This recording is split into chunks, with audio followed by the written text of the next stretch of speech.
Welcome to the empowering world of Ladies Who Leap podcast, where brave souls share their remarkable journeys of venturing beyond their comfort zones to craft lives filled with passion and purpose. Tune in to hear the awe-inspiring tales of individuals who dared to defy their fears and embrace the unknown, paving the way for a future they truly adore. Welcome to the Ladies Who Leap podcast.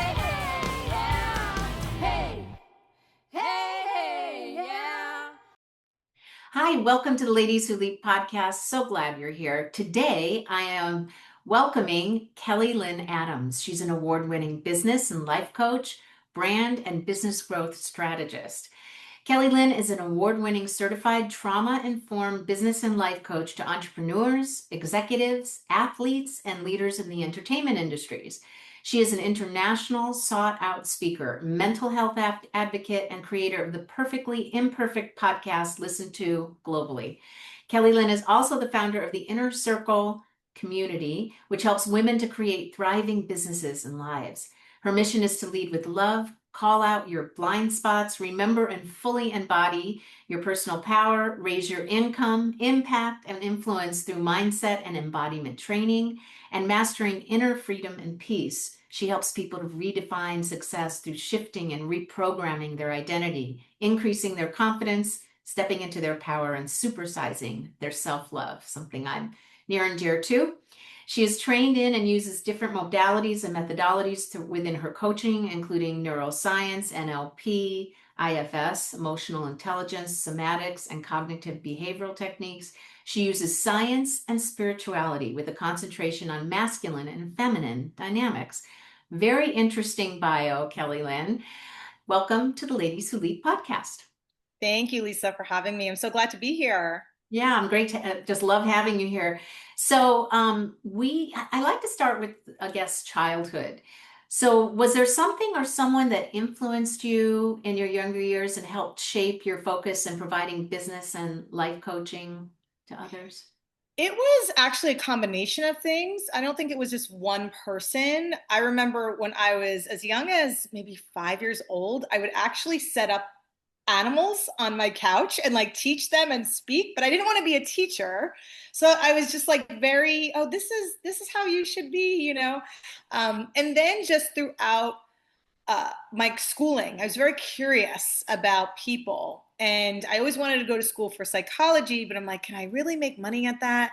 So I've always been very inquisitive, very curious, even with teachers, with the different organizations I was in. So I think the curiosity is really what brought me to just stay curious and learn more about people and what makes them tick and why did that person do that. So it has always been in me, but I never really knew exactly like how that would lead and how that would, have me become who I am today. Yeah, so it's something that you remember, because I always think that there's something in your childhood that you remember doing that was right on top of your mind, and then at some point in your life you go, oh, that's why I run and learn more about people and what makes them tick and how to help them to do things even better. It's your curiosity. And that's a really good trait to have when you're going to be coaching someone, is to be very curious.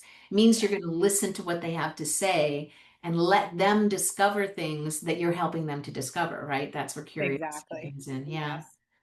So before you started coaching females to scale up their businesses, did you work full time in another industry? Was there a leap into becoming a business and life coach? Yes, 100%. So I started out on Wall Street and then I climbed the corporate ladder in the fashion, luxury, and retail spaces. And I did finance, strategy, HR, and I loved it. And that's where I really learned like the NBA of business and how to deal with people and the interactions. And while I was doing that, I knew I didn't want to be in corporate my whole life. And I started to think, what else is there for me? And I didn't know. I didn't know if it was real estate or having a brick and mortar. And so I actually started network marketing where I would sell skincare, home parties. And one of my clients was like, you'd be a great coach. And this was back in 2009. And I'm like, you mean a basketball coach, a sports coach? What are you talking about?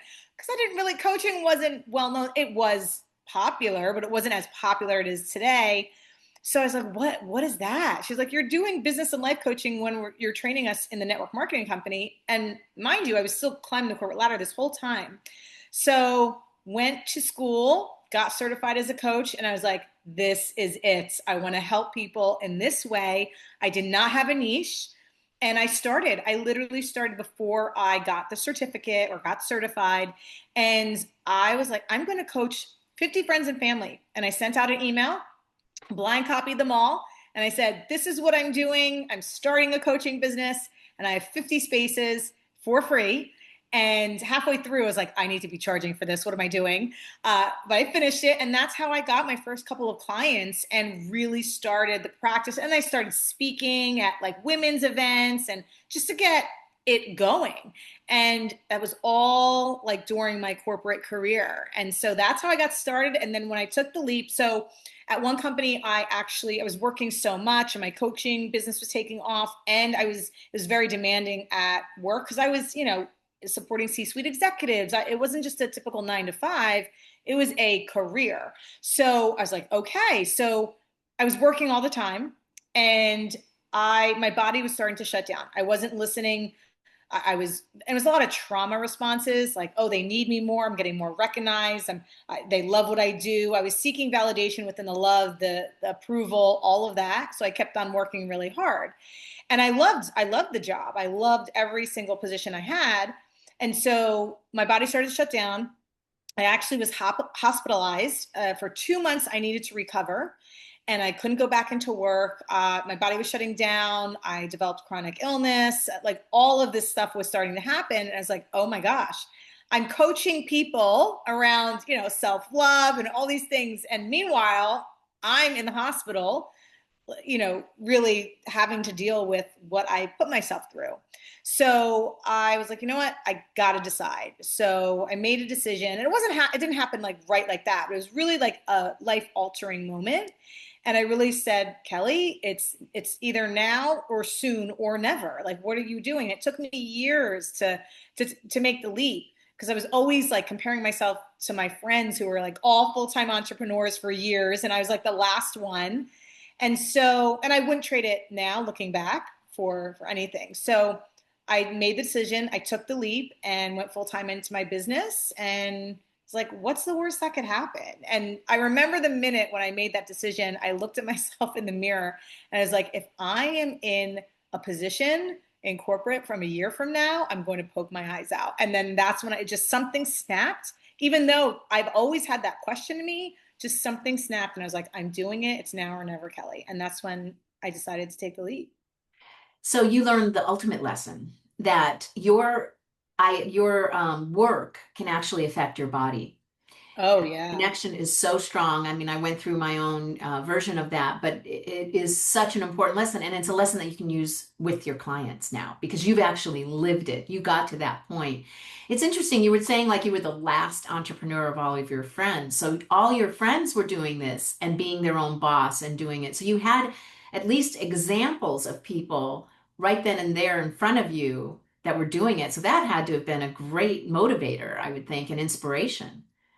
It was a great motivator. And it was also a lesson in comparison because also what I was doing was like, oh, it's great because they say put yourself in different environments that expand you, that people are, 1,000 steps ahead of you.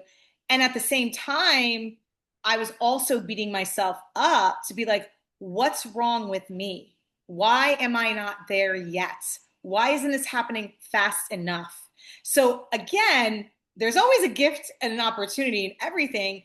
However, I was stuck in that loop of, and still today I find myself, right? It's like, okay, because we're all growing. It's like climbing a mountain. It's like, okay, once you get to the mountain and you climbed it, you want to climb another mountain, right? It's like, it's always something. So I find myself even today being like, it's not happening fast enough. Why am I not there yet? And I'm like, Kelly, right? It's the same or similar conversation and thought process that I was having when I was in that predicament too, of like, why can't I just take the leap? Like just easy, just make the decision, burn the bridges, burn the boats, right? And yes, sometimes that is correct. And it also, everyone's journey is different. Everyone has a different threshold of risk tolerance. Everyone has different threshold with their money relationship. and all different paradigms are working, and limiting beliefs and all these things, right, that we have from our past experience and what we think is true or believe is true. So yes, so it was a blessing, but it was also like I was making myself miserable too at the same time, but it was such a beautiful lesson that I Well, still utilize and today. which is interesting, on how we met was through our work and our training through NLP, neuro linguistic programming. Yeah. And which leads us to, you were just talking about your own limiting beliefs that you had to overcome to be able to just kind of sit back and relax and know that things are happening as they're supposed to happen. The universe is Yeah. giving you what you need at the time, and to kind of avoid looking at other people because their trajectory is different. What they're doing is different. Everything is different. You don't need to compare. There's that perfectionist in you, that whole everything. It comes with that, the imposter syndrome and all that stuff. So with NLP, we have a little bit of different focuses, but how do you use the NLP techniques with clients? And if just to say really quick, NLP is neuro linguistic programming. It is actually working with the unconscious mind to do things like reframe, readjust, release any limiting beliefs that you have about yourself that come from events that have happened in your past, even past lives, genealogically through generational type of things, even during birth, all of that, or before you were usually 7 years of age. But how do you use those techniques with your clients? I really use them. I don't go so deep into them. That's why I refer it out to you, because some people really love NLP. It's very, very powerful. And like you said, I use it for reframing or really optimizing like a future self identity. I do a lot of different things like positioning, packaging, pricing, because I come from the retail luxury space.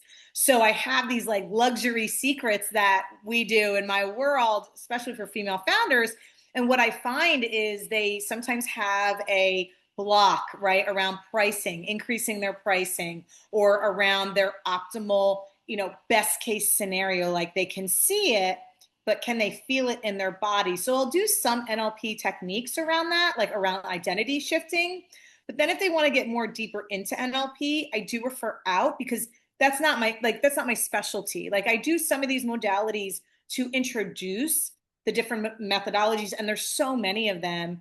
And then I focus more on the business building parts. But you and I both know, right? As you're building a business, all of these things come to the surface that need to be healed or cleared or reprogrammed, and shifting in beliefs. So I really refer, because a lot of people latch on, right, to some of these NLP and some of these modalities, and they get to even go deeper because you're working also with the subconscious. And that's the most powerful. That runs the show, right? I think it's 93% that runs the show. And so I do introduce and I use it a little bit, but we don't stay there so much. But it's huge. I'm so glad I know a lot of these modalities so I can introduce. I like to call it the Baskin Robbins red spoon theory. It's like, oh, taste this little, taste this. Do you like this? And then people that catch on, they're like, oh, I want more of that. Give me the whole scoop or the whole cone. So that's what I do and sometimes people don't need it, right? It just depends on the person staying curious. And so that's how I utilize it in my business. Yeah, so it's just tools and techniques that are in your pocket and you can pull them out as they're needed with the client. Yes. Perfect, because then you're really catering what it is that they need specifically, and you've got all this training that you can use for them, whether it be a Mhm. little more woo-woo or more business practicality, Yeah. clearing and releasing and changing their mindset on things, all of that, you've got it all in the bag. That's really cool. Now, you had explained to me that your clientele is about 30% male, Yes. and that they are dealing with issues, certain issues that you deal with them on, and like ADHD and self-harm when they were children. Can you talk to that? You call it trauma-informed focus coaching. What is that? Yeah. So it's basically, I got trauma informed as a coach because what was happening was I was getting a lot of male clients and women clients, and they were coming to me with really heavy topics. They felt safe enough, right, to do that in more of like the life coaching, but also the business coaching. So different things, believe it or not, men have imposter syndrome. I actually have 4 men that literally was like, Kelly, I think I have imposter syndrome. I'm like, what? It shocked me because I'm like, wait, isn't women only supposed to have that? So them bringing it to me, or things like, you know what, Kelly, my daughter started cutting herself. I don't know what to do, or them just being in a hyper vigilant state, right? Where they're just, it's, the pressure is overwhelming, or maybe the pressure at work or in their career, or they're under a lot of pressure and stress. So at times I didn't know how to actually work with them. Like I would ask open-ended questions and stay curious, but some of them were in a hypervigilant state, and I'm like, I didn't know what to recognize or look for. So I was like, you know what, Kelly, like it's time for you to now understand trauma, not to just isolate and focus on trauma, to just be informed of when someone brings something heavy, or if they're in a hypervigilant or really stressed out state, how can you actually navigate the conversation, see what's happening, stay curious, and if a psychotherapist or EMDR specialist or IFS, any kind of specialist therapist, I can then also refer out. So I really wanted to do it to equip myself, but then also during the process, during my training, I then open up Pandora's box of my traumas of like, oh, now I understand why I burnt out when I was in corporate, why I was addicted to work, why I was so addicted to being seen and valid, like all these things of being validated and not being heard or seen. And so I started to uncover like and start to understand different parts of myself, and where the body keeps score, right? Where I was suppressing feelings for years. I remember one coach, for a year, I worked with him, and I would cry on every single call and every single meeting. I am so sorry. He's like, no. And I'm like, why is this happening? He's like, because you've suppressed it for like 30 plus years. And now you're starting to really feel and allow yourself to. I was like, oh my gosh, that's so right. So I was like, do I need to get on medication? Do I like, what is going on? But because I was suppressing it. And also that's where the chronic disease and illness, right, started to also come into effect. So it's like, oh my gosh, so that's why I really did it. And it was really a blessing to me for my own life. And now it's like, oh, okay, I can be with my clients in a certain kind of way and then refer out. So that's really what prompted it, was just the clients bringing some really heavy stuff. And I'm like, wow, like, how do I even act? What's my next step? And not like you need to know your next step. Staying curious is, but I wanted to just be equipped for those, heavier topics and situations. Yeah, and talk about getting out of your comfort zone. I mean, confronting your own issues, which came up while you were really, the universe just brought these people to you. It Yeah. wasn't like you went and sought them out. It almost was like it had a plan for you. Okay, I'm going to bring you some people that need some help, and then I'm going to have you go get this learning. And then that was going to actually open up what you had experienced. So now you've got that experience to bring to help others. And that was probably, yeah, very uncomfortable. So Yeah. being that uncomfortable was what all those, every time you cried, right? You grew every single time. I can just, as you were saying it, every single time you cried was when you made the most personal growth. Yeah. It That's didn't feel what, like it. And yeah, it didn't feel like it in the moment. I'm like, I'm a basket case. Like, what is every time? And it's so funny because I would make internal promises to myself. I'm not going to call on this. I'm not going to cry in this coaching call. Kelly, I am not. Bring your, right, hold it together. And so that's what I would do in corporate. I would hold it together. So I was very trained in that, put on the mask, hold it together. And then, but then it's like, I can't. It was like, it's just over. And I'm like, Kelly, I'm healing. Like, and it's now or never, take off the mask, right? And I felt safe. And actually my nervous system felt so safe with my coach in the situation being like, just release. This is what you're doing. And so that's what all the crying and all the feeling, like it was actually regulating my nervous system for years that it was dysregulated. wow, that's a really good lesson to everybody. And to understand the impact and the power of the unconscious mind, because the unconscious mind stores every single event, every single thing that happens, like this file cabinet. And as something comes up, it triggers it and the memory comes out and it's comfortable with that memory. And the more that you have that limiting belief and you keep saying it over and over and over your head, that's the easy way out. And your brain, your unconscious mind wants to take the easy route, right? So getting rid of that negative mindset by clearing it out and releasing it is what makes you go forward in a new direction, which is much better. Yeah. And I will say this too, because it's like our body and our brain, this, wants to keep us safe at all costs.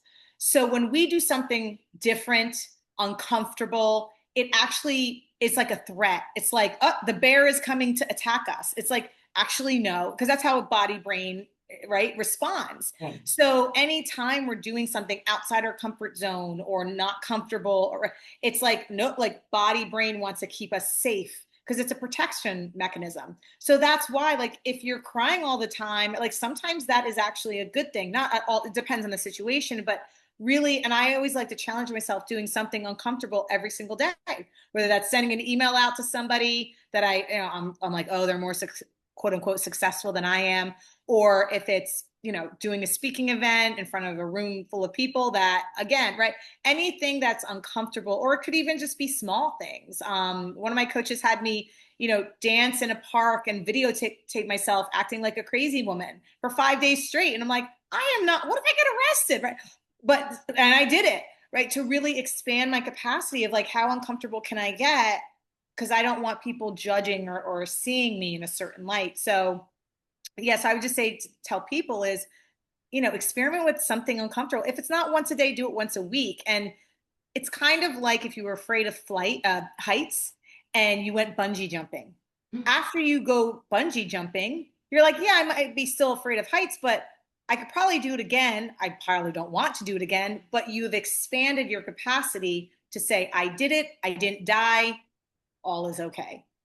I really like that idea of doing something uncomfortable almost every single day, because to me, that would just have huge impact on how much your courage comes out and how brave you can be on those moments when, like you said, you're speaking in front of a whole crowd of people, but you've been comfortable now with being uncomfortable. And so now you know, okay, I've got everything covered. I covered all the risks. I've got paperwork. If the, audio, visual, or digital stuff goes down, you cover your bases.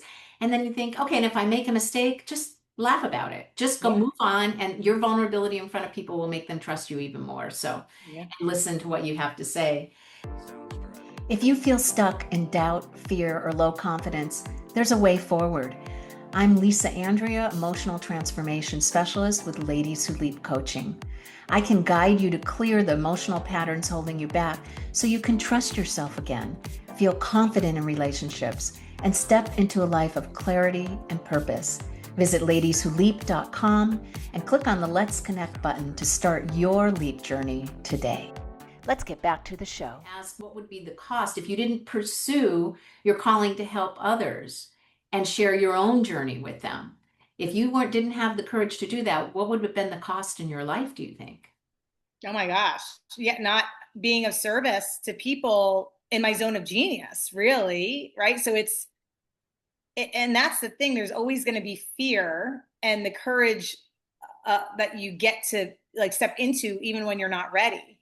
So yeah, I would still, and listen, I believe I'm a trusted source of transformation and that I make an impact in whatever way, even if it's a waiter, waitress, janitor, and any person that I have in contact with. I'm always like, okay, how can I make an impact in this person, even in the smallest way? Paying their toll, in back of me. And what I will say though, when you're not in your zone of genius or doing like your dharma, right, what you came here to really do, and fear's holding you back, or the thoughts of like, I'm not good enough, or it's too late, or why me? The questions are like, why not you? Right? It's like, why not you? Because if it's not you, it's going to be someone else. And even if, and I see this all the time, it's like, oh, well, there's someone younger doing what I always wanted to do. Okay, well, it's not too late. There's always all different stories like Vera Wang, right? Got successful at 41. All these other different people, right? In their 50s and 60s and 70s, really starting their careers and being ultra successful. So that's what I see a lot of. And I'm so glad that, because also time was my biggest thing too. It's like, why can I take the leap out of corporate? Like this is, Kelly, it's been years. I spent 18 plus years in corporate. And since 2009, I knew I wanted to do what I wanted to do. And like years later, like 5, 10 years still. So it's like, be gentle on yourself. And also life does move fast.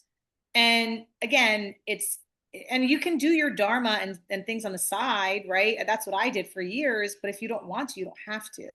So it's just a choice. I'm so glad I took the risk Because and you know what? It's either you're going to be pushed. I always like to say, if you don't make the choice, the universe, God, whoever is going to make the choice for you, and you're going to get more and more uncomfortable each time you're not listening, to that calling. Yeah, and then that's the cost. I mean, 1 year, 2 years, like you said, 3 years, 4 years down the line, you're like, Yep. okay, I'm either in the same exact place I was in before, or it's actually worse because it's affecting my body. So Yes. that and at that point, I love it when you say like the universe yells at you and says, now, just jump, just try it, just jump.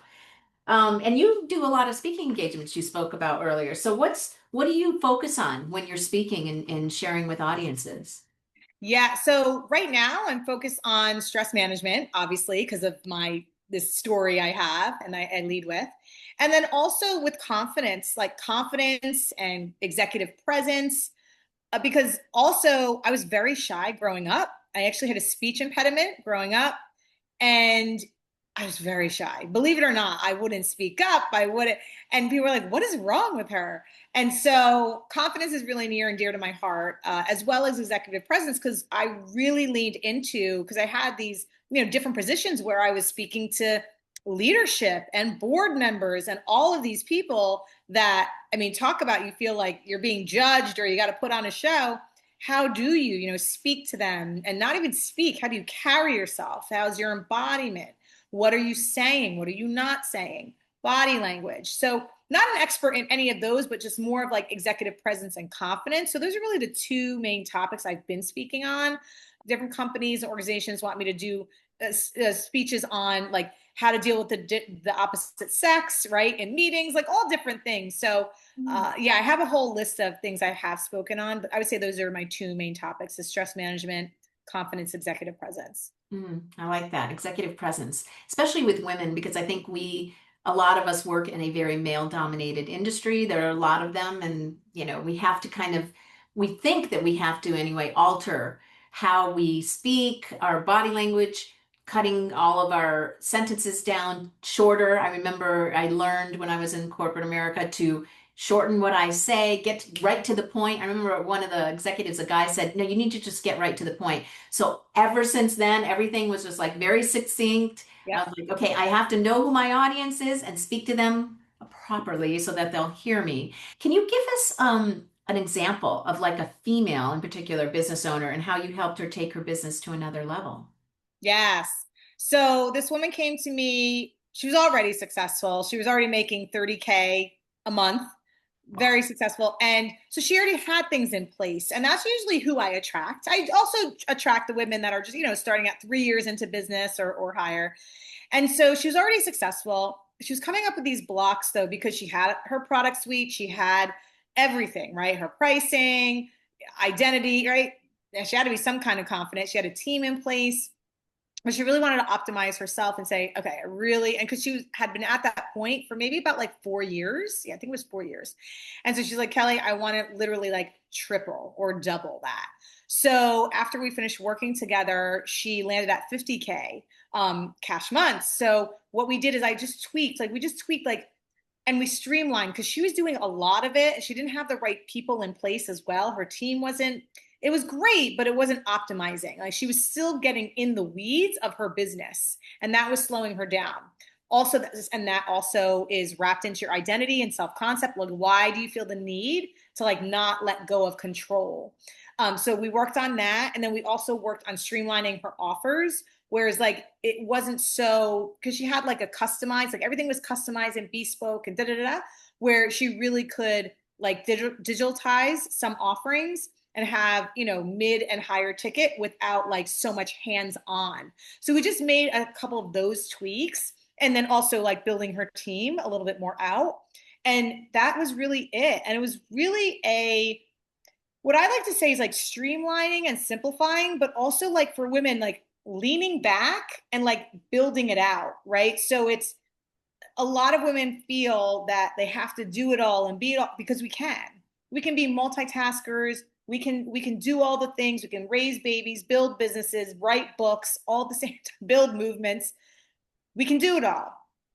And what I have found is a lot of women are tired at a certain point and they don't want to do it all. So what it is like, okay, how can we, and this is where like the polarity comes in, how can we utilize our masculine, the doing, and then also be in our feminine energy of the being, and how can we like play with both parts of ourselves and really help that in business. So, and I really saw this in, even the luxury space, where I came in the fashion. It's like, okay, this beautiful fashion show. Right now, we receive all the orders and all the praise and all the thing of the fat, right, on the runway. However, masculine energy behind the scenes had to go and right craft the fashion, do all of that. So it, and neither would be possible if both the masculine and the feminine weren't possible. You can make all the product, but then how are you getting it out there, right? Fashion show, stores, all of that. So it's just a very interesting way of looking at business.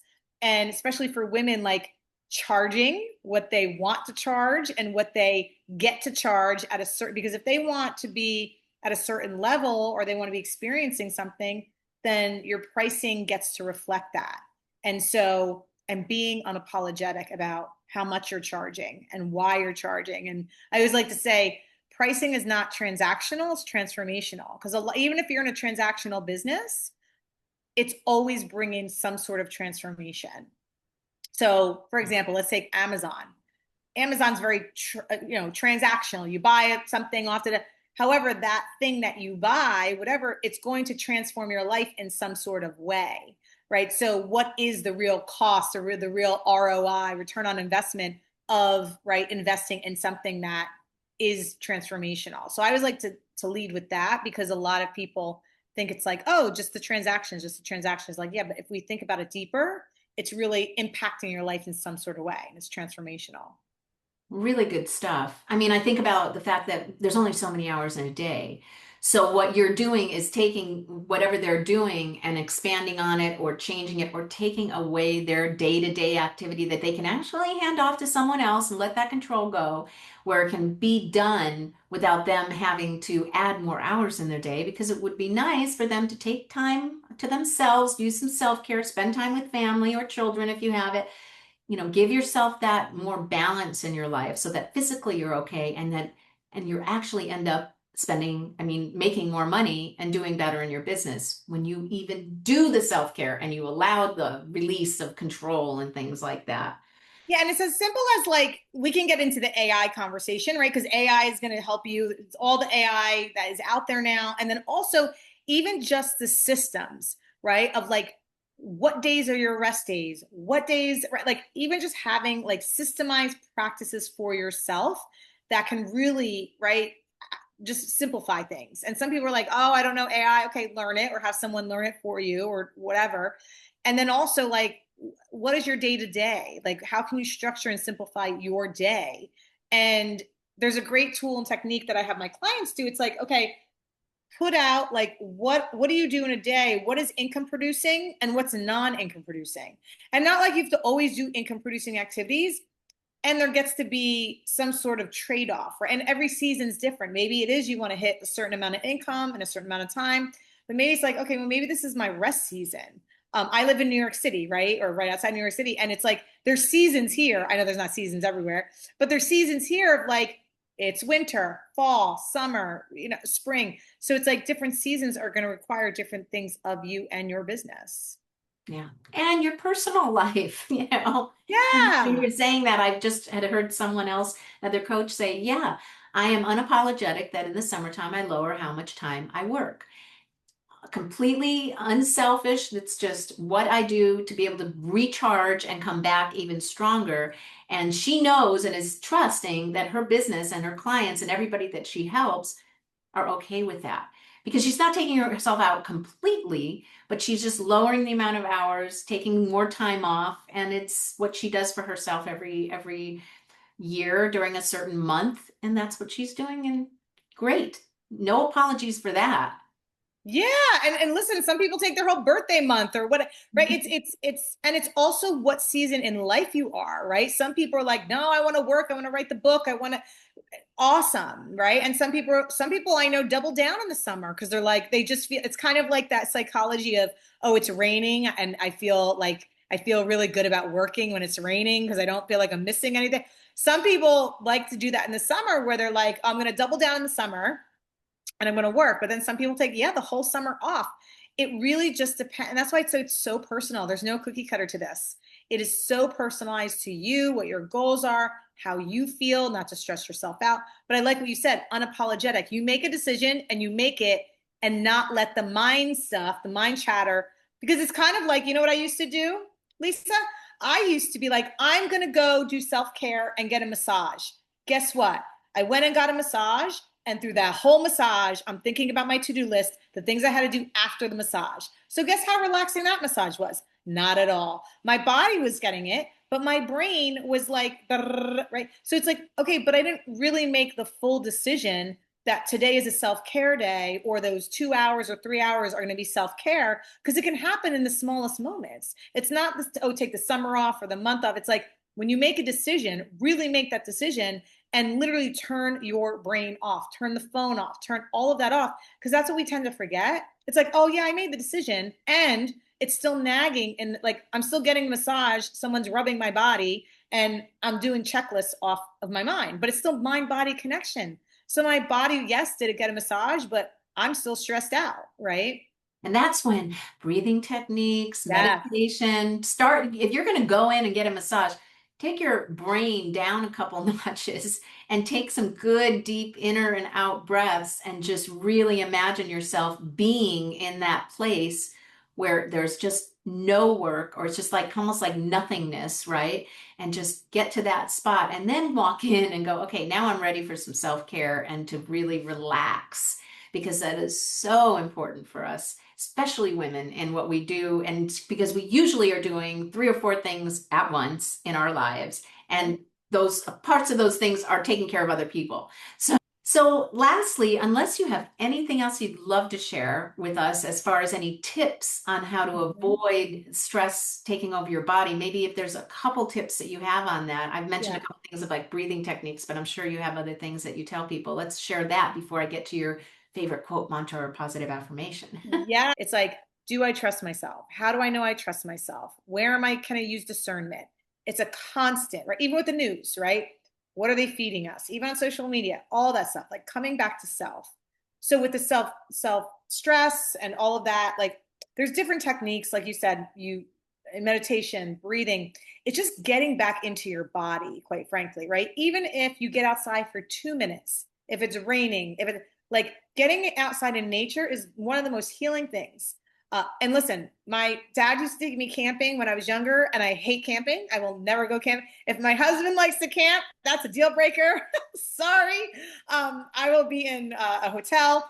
So, so I don't like camping, but I do like nature. And so I will be like, at Sedona, or, being nature. It's the most healing thing. So that getting out into nature, even just there's also a technique, right? Of there's breath work, right? Where you breathe in for 4, hold for 4, breathe out for 4. There's different also when you're in a hyper vigilant or stressed state. It could just simply being like identifying 5 things that you see, right? Computer, my mouse, my cell phone. 4 things you can hear, 3 things you can smell, 2 things that you can touch. I forget one thing. I forget the one thing, but there's different. So you can really be like, okay, I'm in a hyper vigilant, like stress out stage, get grounded. What am I seeing? What am I hearing? What am I smelling, tasting, and touching? There it is. So it's all your senses to bring you back into I'm here in present moment. There's And you're so many, okay. You're here and you're I'm okay. safe. And then that brings your heart rate down, I'm sure. That's a really good technique. I'm gonna have to remember that one if I, when, I guess, because we all have these experiences, when it ever happens again, to just take a moment and do that inventory, because it stops your brain for a bit and puts It's focus on something else too. Yes, and even when you write, and that's why people say pen to paper, because when you write pen to paper, your brain has to slow down because you're writing. So even if you write mantras or you free write or whatever, your brain has to slow down in order to write. So that's another technique. And even just the mantra of being I am safe. There's actually a mantra I'm doing right now for myself, and it's 3 parts. It's it is I am right on time, whatever I desire desires me more, and I'm open to receiving.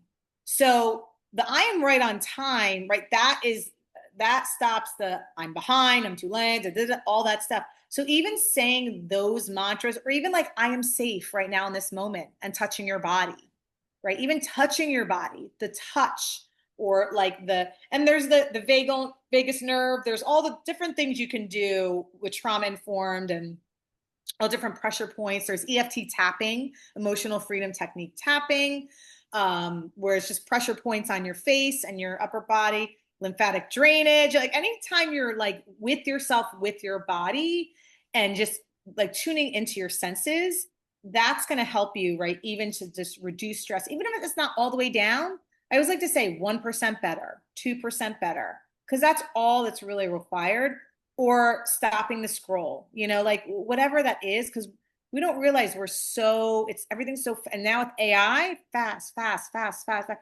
It's like pen to paper, get out in nature, look at the clouds. I had my coach say, I want you to go outside right now and take 20 minutes uninterrupted and just stare at the sky, right? And stare at the grass and the leaves and the trees. And I'm like, what? Like it literally gave me anxiety because I had to slow down so much. It's like, wow, okay, like really getting into right that. Yeah, that's like your own nature-based guided meditation, really, in a sense. Yeah. Yeah. And those clouds, yeah, they're not going fast usually, anyway. So they're nice and slow. So it really is slowing down all of your eyesight and your feelings and things. That's really good. It's the trust too, because it's like, okay, what's making the clouds move and the wind go, and what grows your hair and nails? And it's like, oh, it's this trust in whatever you believe in, higher power, energy source, God, divine, Buddha, Jesus, Madonna, I don't care. It's like there's something at work, right? There is something higher. And so it's like, can we trust? Maybe it's not on your timing, it's on divine or God's timing. And it's like, okay, like, and that's where also the surrender comes in. It's like, yes, work through me, to me, around me, by me, but it's like there's a higher work at play. And also we obviously are co-creators of our own universe, but really trusting in higher sources to also support us. I really loved your mantra, and that's what I always end with. So I'm going to ask you to repeat it again because I know people are like, oh my God, I have to stop and rewind. So I want you to repeat your three-part mantra again because Oh, it was fabulous. Yeah. yeah, I'm right on time. Whatever I desire is desiring me more, and I am open to receiving. Nice. That's very good. Did you have any other quote that you wanted to share? I didn't know. No, I would just say ask for help sooner than you need it. But I always end with this is if something's on your heart and in your head, that means it's a sign for you to do it. Like it wouldn't be in your heart, on your heart and in your head if it wasn't meant for you to do it. And even if there's, a million personal trainers or a million coaches, it doesn't matter because everyone has a different unique fingerprint. Same thing. You could be the same million coaches, but everyone has a unique frequency, energy, way they do things, way they speak, their energy, all of it. So, and one of my coaches said to me this, I don't know how true it is, I always take it. There's out of 8 billion people, there's at least, and there's definitely more, there's at least 200,000 people for each person, for them, uniquely for them in a certain season. So they won't be able to hear or they won't resonate with anyone else except you and your craft. 200,000. So you're guaranteed 200,000 people. It's really probably more. Then it's like, okay, go find your 200,000 people because they're waiting for you, and they're waiting for your medicine that you can give, right? Or whatever you do in the form that you do it. So how can people learn more about you and to even work with you? Yeah. Yeah, they could just go to my website at kellylynnadams.com, sign up for the newsletter, and that's it. That's the place. It's very easy. Yeah, it's very easy. Well, I want to thank you for coming on. I'm so glad that you did, and the such great tips and the information that you do, and then being vulnerable and sharing what your own struggles have been, because all of that is something that you can help others do the same thing to get through. And so being so open and vulnerable, I really appreciate that. I know the listeners are going to appreciate that too. Yeah. Yeah, thank you, Lisa. It's been an honor to be on. So thank you. Thank you so much. And everyone, please like, subscribe, comment. And if there's anyone that has a great story to tell, leap story to tell, please get in touch with me. And I'm Ladies Who Leap, and this is the Ladies Who Leap podcast. Have a great rest of the day. Thank you, Kelly. Bye. Thank you. Thanks so much for listening or watching. Please subscribe to the Ladies Who Leap podcast to be notified of new episodes. And I would love to hear from you. Let me know what works, what doesn't, and if you have a story to tell, please reach out. Come join the Leap community at the Ladies Who Leap Club Facebook group. Remember, leaping out of your comfort zone is where the growth happens.